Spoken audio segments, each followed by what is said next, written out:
అదొక చిన్న గ్రామం. పేరు రామచంద్రగూడెం. గ్రామస్తులు రామచంద్రాపురం అని పిలుచుకుంటారు. ఇక్కడ అందరూ రైతు కూలీలు మరియు నిరుపేదలు.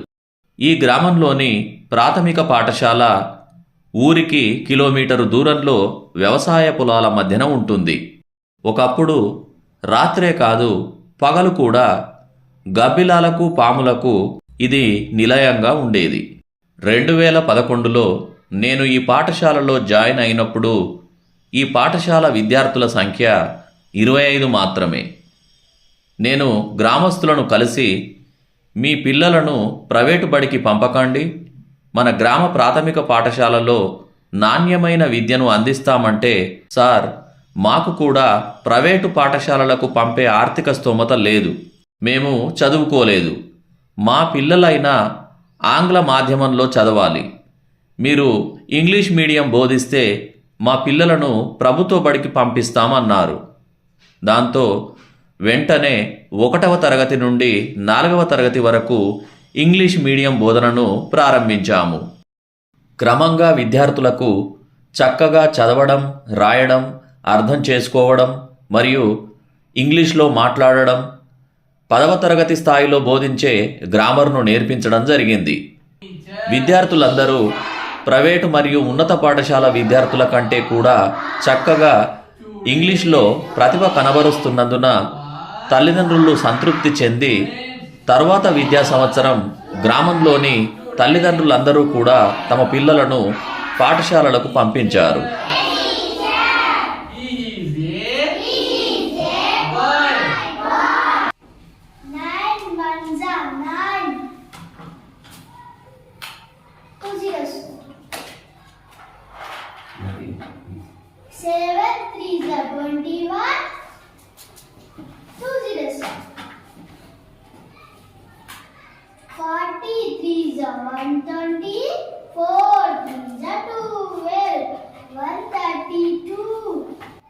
గణితాన్ని బోధించే క్రమంలో విద్యార్థులచే బట్టి పట్టించడం కాకుండా ప్రతి అంశం అర్థం చేసుకున్న తర్వాతనే మిగతా అంశాలను బోధించడం జరుగుతుంది.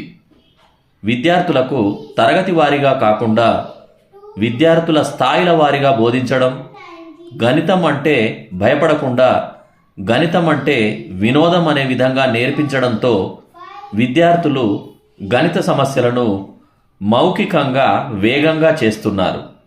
ఇది చూసిన తల్లిదండ్రులు మరియు పర్యవేక్షణ అధికారులు కూడా ఆశ్చర్యపోయారు. మాతృభాష అయిన తెలుగులో కూడా వేగంగా చదవడం, తప్పులు లేకుండా రాయడం, కథలు చెప్పడం సులభంగా చేస్తారు. ఆటపాటలతో అక్షరాలు, పదాలు గుర్తించడం, అలాగే ఉక్త లేఖనం ద్వారా విద్యార్థులకు నేర్పించడం జరుగుతుంది.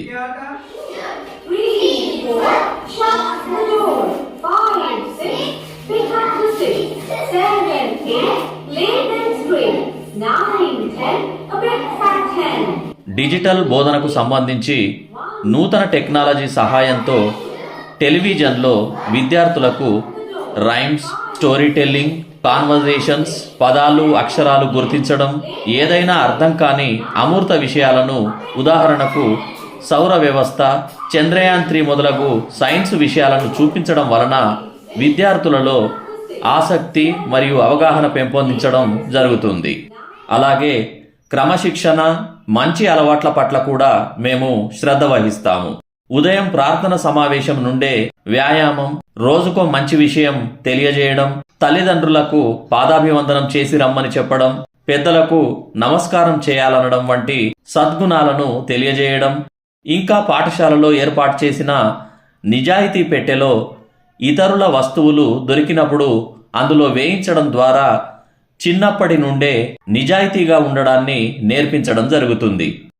అట్లే జంక్ ఫుడ్ను మాన్పించడం, పొదుపు చేయడాన్ని నేర్పేందుకు కిడ్డీ బ్యాంకును ఏర్పాటు చేసి డబ్బులు అందులో దాచుకోవడం, అవసరం ఉన్నప్పుడు తీసుకోవడం, ఇదంతా విద్యార్థుల ద్వారానే నిర్వహించడం జరుగుతుంది.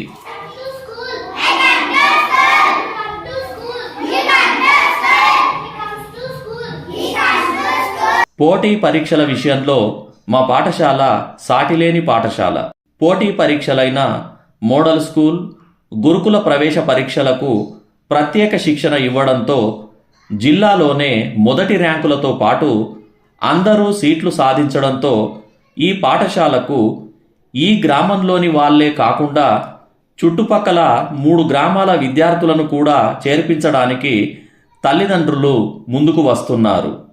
నాడు మూసివేత దశ నుండి నేడు జిల్లా ఉత్తమ పాఠశాల వృద్ధి వరకు, నాడు కనీస వసతులైన మంచినీరు, కరెంటు లేని స్థాయి నుండి నేడు గ్రామస్తులు, దాతలు, పూర్వ విద్యార్థులు, మాజీ ప్రధానోపాధ్యాయులు మరియు ఎస్ఎంసి సహకారంతో టీవీ, ప్రింటర్, నీటి శుద్ధి యంత్రం, ఆట వస్తువులైన sliding, balancing, ladder, sports uniforms, ఆంగ్ల వ్యాకరణ పుస్తకాలు మొదలగునవి సమకూర్చుకొని కార్పొరేటు పాఠశాలకు ధీటుగా మా పాఠశాలను తీర్చిదిద్దడం మా ఉపాధ్యాయ బృందానికి ఎంతో సంతృప్తినిచ్చింది. తల్లిదండ్రుల కోరిక మేరకు ఇంగ్లీష్ మీడియం ప్రారంభించిన అందరినీ విద్యార్థులను ఇక్కడికి పంపించారు.